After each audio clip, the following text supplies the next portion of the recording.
क्या आप टाइम की सुइयों को पीछे मोड़ना चाहते हैं? क्या आप हमेशा यंग रहने के तरीके ढूंढते रहते हैं? खैर, मैं ये तो नहीं कह सकती मुझे ये मिल गया है, क्योंकि एजिंग एक नेचुरल एंड इनवाइटेबल प्रोसेस है जिसे कोई भी बच नहीं सकता। लेकिन उम्मीद है कि एजिंग के इस प्रोसेस के बारे में अगर हम साइंस से कुछ सीख लें तो हो सकता है हम इसकी स्पीड को कम कर लें, बिकॉज हम समझ जाएंगे कि ये कैसे फास्ट और स्लो हो सकता है। जैसा कि अभी तक आपने गेस कर लिया होगा कि hydrogen can play a very profound role in that process. तो आज हम एजिंग के बारे में कुछ ऐसी चीज़ों को डिस्कस करेंगे जो हम पहले से जानते हैं और कैसे हाइड्रोजन वाटर पोटेंशियली एजिंग की प्रोसेस को स्लो डाउन करने में मदद कर सकता है। तो आइए सबसे पहले बात करते हैं एजिंग क्या है, साथ ही इसके कुछ मेजर कंट्रीब्यूटिंग फैक्टर्स के बारे में भी जानने की कोशिश करते हैं। ये पूरा का पूरा टॉपिक हमेशा से ही डिबेट में रहा है। इसकी कई सारी थ्योरीज भी हैं जो बताती हैं हाउ और व्हाई वी एज। पॉसिबल है कि हम रियलिटी में जितना जानते हैं उससे कहीं ज़्यादा हम नहीं जानते हैं। इसलिए मैं आपसे ये शेयर करना चाहती हूँ जो साइंस कह रहा है कि क्या कंट्रीब्यूटिंग फैक्टर हो सकते हैं एजिंग के प्रोसेस में। इतने टाइम के बाद भी एजिंग की इंडस्ट्री में अभी बहुत कुछ किया जाना बाकी है। तो आइए एजिंग की सिंपल सी डेफिनेशन से स्टार्ट करते हैं। Ageing is the progressive accumulation of changes जो कि एजिंग के साथ साथ डिजीज और डेथ की पॉसिबिलिटीज को भी बढ़ाता है या इसके लिए जिम्मेदार हो सकता है। ये बहुत ही कॉम्प्लेक्स प्रोसेस है जो एनवायरमेंटल, जेनेटिक और एपिजेनेटिक फैक्टर्स के कॉम्बिनेशन से प्रोड्यूस होती है। एजिंग एक मेजर रिस्क फैक्टर है diseases like cancer, cardiovascular diseases, diabetes, neuro degenerative disorders. इस स्टडी के अकॉर्डिंग साइंस एजिंग के बायोलॉजिकल बेसिस को समझने से बहुत ज़्यादा ही दूर है। हाउएवर, रिसर्च सजेस्ट कि अगर हम डायरेक्टली एजिंग प्रोसेस को ही टारगेट कर लें तो हम बहुत सारी एजिंग से रिलेटेड हेल्थ इश्यूज और उसके सिम्टम्स को अवॉइड कर सकते हैं। बट हम ऐसा कर क्या सकते हैं? तो आइए हम उन रिसर्चर्स की कुछ इम्पॉर्टेंट पॉइंट्स के पर भी नज़र डालते हैं और एजिंग के प्रोसेस को समझने की कोशिश करते हैं। एक स्टडी है जिसमें पाया गया कि सेल्स में बढ़ी हुई ऑक्सीडेटिव डैमेज एजिंग की प्रोसेस से डायरेक्टली कनेक्टेड है और एजिंग की कॉन्टेक्स्ट में ऑक्सीडेटिव स्ट्रेस का एक्यूमुलेशन एक इम्पॉर्टेंट फैक्टर है जो अल्टीमेटली एजिंग से रिलेटेड डिजीज़ के होने की पॉसिबिलिटीज़ को बढ़ाता है। ऑक्सीडेटिव स्ट्रेस तब होता है जब रिएक्टिव ऑक्सीजन स्पीशीज़ का प्रोडक्शन शरीर की एंटीऑक्सीडेंट डिफेंस पर हावी हो जाता है।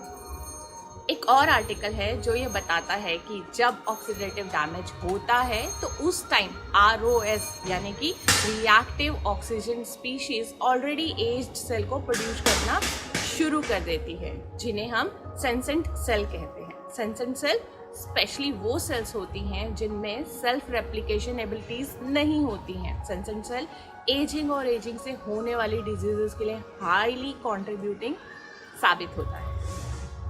नेक्स्ट बहुत ही इंपॉर्टेंट फैक्टर है, दैट इज इन्फ्लेमेशन। इन्फ्लेमेशन भी एजिंग के प्रोसेस को बढ़ाने में बहुत ज़्यादा जिम्मेदार होते हैं। एजिंग का एक फीचर है क्रॉनिक प्रो इन्फ्लेमेटरी स्टेटस भी कहा जाता है। एक स्टडी में ये भी क्लेम करती है कि NAD+ यानी कि निकोटिनामाइड, एडेनाइन एंड डाइन्यूक्लियोटाइड जो कि कोएंजाइम है जो पाया जाता है हर लिविंग सेल्स के अंदर and hundreds of metabolic process के लिए रिस्पॉन्सिबल होता है। एजिंग और एजिंग से होने वाली डिजीज़ में NDA+ के लेवल में काफ़ी ज़्यादा डिक्लाइन आ जाता है और इसके अगर हम इंट्रासेलुलर NDA+ का लेवल इम्प्रूव कर ले तो एजिंग में काफ़ी ज़्यादा थेरेप्यूटिक प्रूफ हो सकता है। एंटी एजिंग का एक और इम्पॉर्टेंट फैक्टर है टेलोमेरेज। टेलोमेरेज प्रोसेस जिसे समझना भी बहुत ज़रूरी है। टेलोमेरेज क्रोमोसोम के कैप की तरह से एक्ट करता है और DNA के इंटीग्रिटी को प्रोटेक्ट करता है। टेलोमेरेज की लेंथ सेल्यूलर एजिंग का एक मार्कर है। ये एज के साथ घटता और एजिंग से रिलेटेड डिजीज से एसोसिएटेड होता है। Environmental factor like diet, lifestyle factor directly affect करते हैं टेलोमेरेज को के छोटे होने के रेट को, लेकिन एंजाइम टेलोमेरेज के साथ इसे रिवर्स किया जा सकता है। सो रिसर्च सेज कि telomeres activate with new natural molecule can be anti-aging modulator, also helps in aging related diseases. Ageing के प्रोसेस में एक और फैक्टर है NRF2 pathways.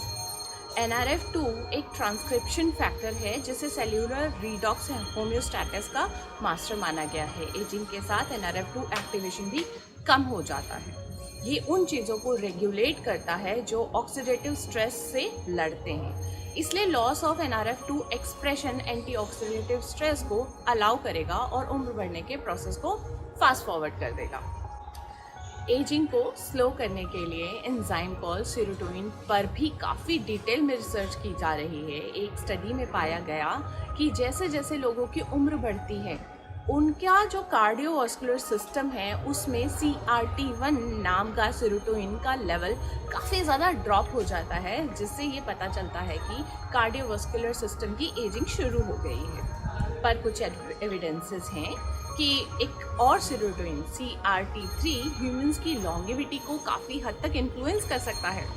सेल्यूलर लेवल का ऑब्जर्वेशन और उसका डेटा सजेस्ट करता है कि एंटी एजिंग में सेरोटोनिन बहुत ही ज़्यादा इम्पॉर्टेंट है। जैसे जैसे लोगों की उम्र बढ़ती जाती है सेरोटोनिन का लेवल घटता जाता है, लेकिन इसका लेवल अगर हम बढ़ा लें तो इससे उम्र बढ़ने के सिम्टम्स को कम करने में काफ़ी ज़्यादा हेल्प मिल सकती है। नाउ रिमेंबर, ये एक कंप्लीट लिस्ट बिल्कुल भी नहीं है और एजिंग को इन्फ्लुएंस करने वाले फैक्टर्स के बारे में कई अलग अलग थ्योरीज हैं और कई बार ये फैक्टर्स काफ़ी हद तक इंटर रिलेटेड हैं। आज आपने जो भी मेजॉरिटी फैक्टर देखे उनमें से मोस्टली या तो एक दूसरे से इन्फ्लुएंस्ड हैं या एक साथ काम करते हैं या बहुत ज़्यादा एक दूसरे पर डिपेंडेंट हैं। ओके, तो हम लगभग काफ़ी सारे फैक्टर्स जो एजिंग को इन्फ्लुएंस करते हैं उनको समझ गए हैं। तो अब क्योंकि ये वीडियो एजिंग के बारे में नहीं है बल्कि एंटी एजिंग के बारे में है, तो और मैं मोस्टली हाइड्रोजन रिच वाटर की बात करती हूँ, तो आइए देखें कि क्या हाइड्रोजन रिच वाटर इस एजिंग के प्रोसेस में कुछ कर भी सकता है या नहीं। In one particular study hydrogen rich water ने ऑक्सीडेटिव डैमेज को कम करके एंटी एजिंग इफेक्ट्स को दिखाया है।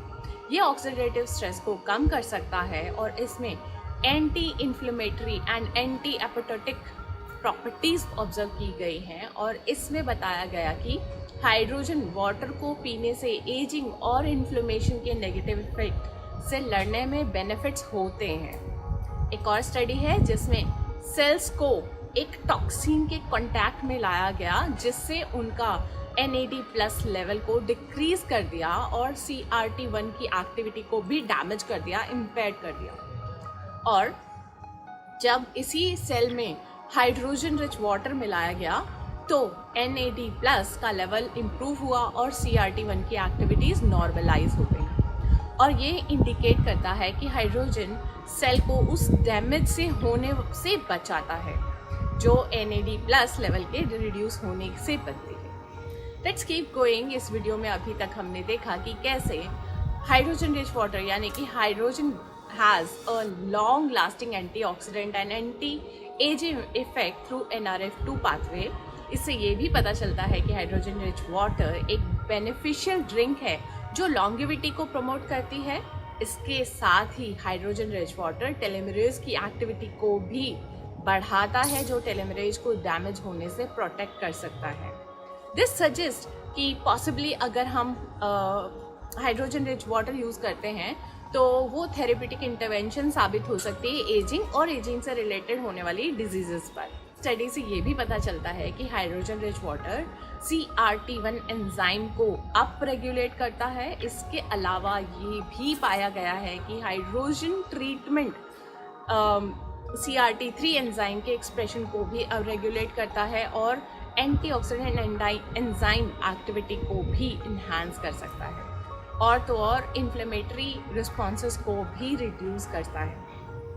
मोरोवर एक और स्टडी है जिसमें ये पाया गया कि हाइड्रोजन ट्रीटमेंट सभी 7 सेरोटोनिन लेवल को कंट्रोल कर सकता है। इसके रिजल्ट से पता चलता है कि hydrogen rich water DNA level पर हुए डैमेज को भी कम कर सकता है और लंग्स में सेल्यूलर लेवल पर हो रहे प्रीमेच्योर एजिंग को भी रोक सकता है।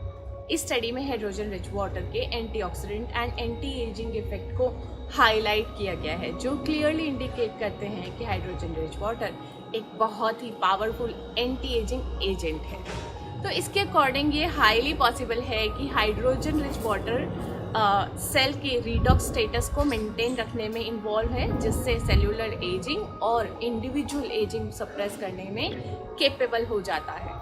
इसलिए ये कहने में कोई दो राय नहीं होगी कि हाइड्रोजन रिच वाटर आपकी एजिंग को सप्रेस करता है और आपको यंग रख सकता है। तो मुझे पता है कि इस वीडियो को देखने से तो आपकी उम्र कम नहीं होगी, लेकिन हाइड्रोजन रिच वाटर पीने से आप ज़रूर यंग रह सकते हैं। तो क्या आपने हाइड्रोजन रिच वाटर अपनी लाइफ में ऑप्ट किया?